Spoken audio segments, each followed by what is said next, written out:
Olympic champion Elaine Thompson-Herah will return to the site of her fastest ever 100-meter performance and the fastest time by any living woman, as she is set to compete in that event at the Prefontaine Classic in Eugene, Oregon in the United States this weekend.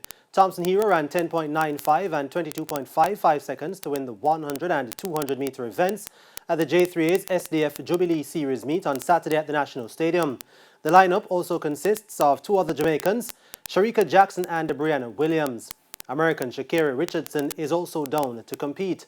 Also entered are 2019 World Championships bronze medalist Marie-José Talu and the American duo of Tiana Daniels and Tonisha Terry, as well as World Indoor 60-meter champion Mujinga Kambunji, who will also be competing in the 200 meters on Saturday.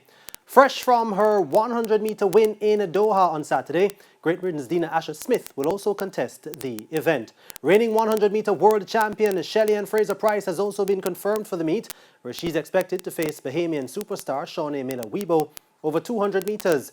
Eugene is also set to be the host of this summer's World Athletics Championships, which will run from July 15 to 24.